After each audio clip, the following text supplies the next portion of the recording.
Yo, what's up guys? Welcome back. I am so fucking happy right now. We can all tell, judging by the title down below, RTS is coming back to my WAS next year. I'm so excited. When I saw the news yesterday, as you know, if you know me personally, I work Arvo shift for a window and door company where I was just making I gotta make some fucking windows and all that. Next notification comes through and I couldn't fucking believe it. Everyone at work was so like, why the fuck are you so happy? But like, man, like if you know RTS, you understand why I'm so happy. So big news on the deal, 29 years old, 3-year deal, 2024 to 2027. So exciting because like, the actual type of player that he is. Like, if you don't know RTS, he's the 2013 Daily M Winger of the Year, 2015 and 2018 Fullback of the Year, 2020 Daily M Captain of the Year, and we're talking 2018 Daily M Best Player in the NRL in 2018. We're talking about an absolute freak. Altogether, 195 games in his career. He has 234 points,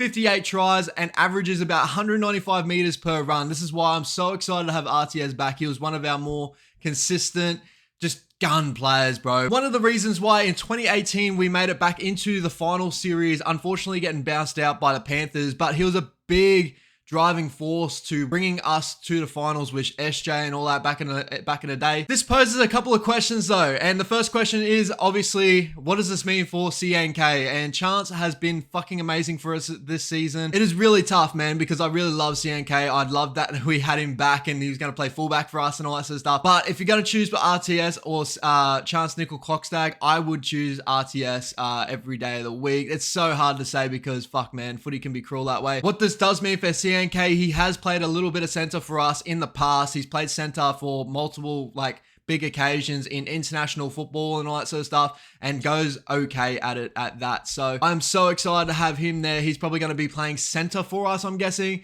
with RTS probably playing out back. But then again, I could see a world where maybe RTS does move to a center position or something like that and keeping CNK out back. I just would believe that we would have a lot more strike if we had RTS out back just waiting for his moments. Again, yeah, this is really tough to say because CNK has been amazing for us this year. Been revolutionized our fullback for the last, we've been, yeah. Oh, he's such a balanced fullback. But RTS does everything that CNK can do right now, but just maybe a tiny bit better. We're talking about a Daily M winner. We're talking about he was known as the best player in the league in 2018. I know that's a little while ago, but you got to remember he had 3 to 4 years after that and then went to rugby due to obviously his family and all that sort of stuff and not being able to stay in Australia for the amount of time that we were. We were stuck in Australia and all that sort of stuff. So he chose to go back with his family, play union, playing for All Blacks, oh man, he's such a gun, man. That's so crazy. Obviously the biggest question is, and I kind of do want to touch on this a little bit later, is obviously some what we look like in maybe 2024 with RTS playing for us, and maybe what does our team sort of look like. So first of all, the biggest thing is SJ, because SJ has been playing amazing football this year, but this is his last year on his contract, so it really depends on whether SJ wants to go one more round or not. I don't know how I feel. I'd love SJ and I think he's playing amazing this year, but I do honestly believe that we need to actually play Volkman or Metcalf or players like that into our future. SJ's been so good for us and he's my favorite player of all time. He's the main reason why I'm a Warriors fan, why I'm still a Warriors fan. Back in 2011 when I first saw him play for the Warriors, and even before that I watched his highlight packages. I watched him in under 20s. I absolutely love SJ.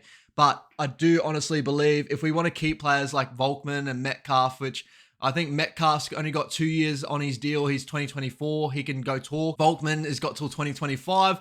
We need to give some incentive to those boys to stay around because they are honestly our future. SJ is 32 going to 33 now. He's getting up there. That's one thing definitely to think about. SJ is only on one more this year. Is his last year of his contract. Marcelo is another one like that as well. So Marcelo is on his last year of his contract this year. I do expect us to re-sign Marcelo after how he's been playing lately and all that sort of stuff. And he's been good for us for the last couple of years now. But Marcelo is on his last year of his contract. And add Pompey and Bailey Sirinen to that as well. They both are on their last year of their contract. Pompey and Sirinen, I'm not too sure whether they'll get extensions. I think Bailey Sirenen's actually been very good for us and Mr. Fix-It in that sort of way. So Obviously, that's another thing to think about and talk about as well. Pompey in that same sort of mold as well. He's got potential and all that sort of stuff. We'll have to see how we go with him. Obviously, we got some young boys that are coming up in New South Wales Cup that are looking pretty nice as well. So moving on to the lineup that I'm kind of predicting for next year, we obviously have RTS at fullback, which like as I said before, you could go RTS, CNK. I'd go RTS at fullback for sure. Delamartini Zalesniak on one wing.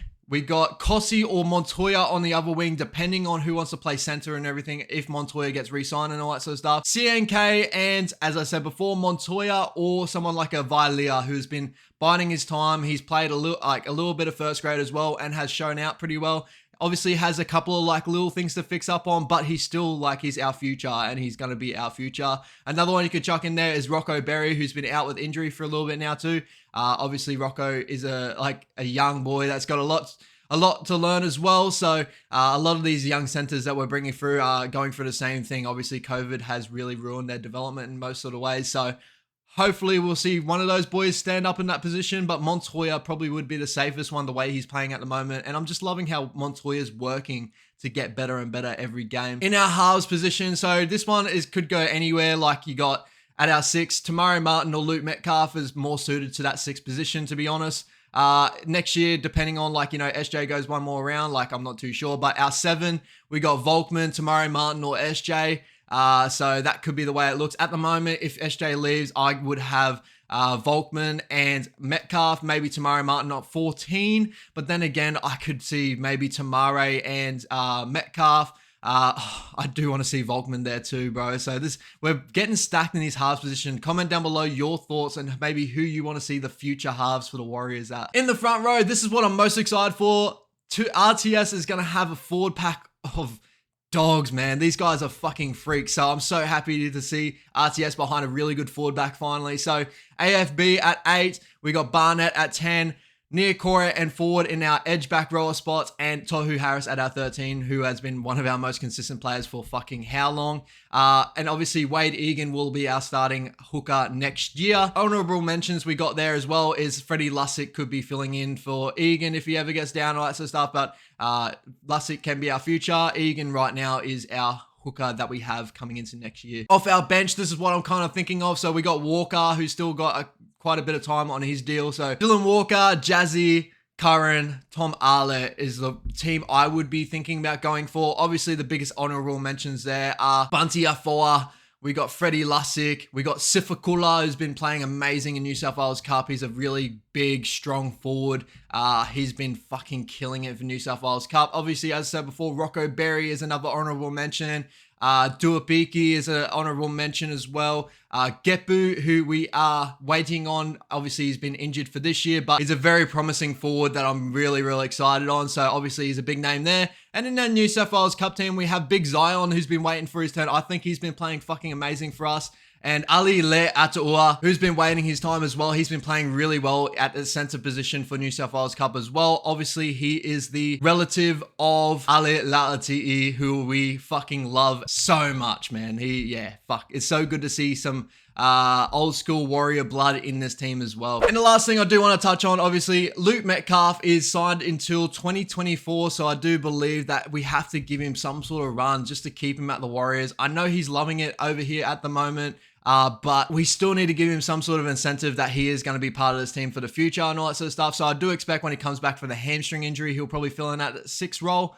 But we do, as I said before, we need to give him incentives to keep him in 2024. Same with Volkman, who's going at 2025. I'm pretty sure we got him locked up too. So these are the sort of contract sort of talks that we got going on. But as I said, this video is all about Roger Tuivasa Sheck. He is back for us, man. And I'm so excited. He's finally behind. This is a Warriors team that is slowly building a culture of grit, grind, determination. Now sprinkle a little bit of that RTS class, that footwork, that tackle breaking, the meters, man. I'm so keen to see this team go around. As I say, every one of my videos are a discussion point. Comment down below your thoughts. Maybe comment down below your team that you're expecting for 2024. Go crazy. I'm really excited to see how you guys feel about this signing. I'm fucking buzzing. Thank you so much, guys, for all the support. Make sure you like and subscribe if you enjoyed the video. Thank you, guys. Peace out.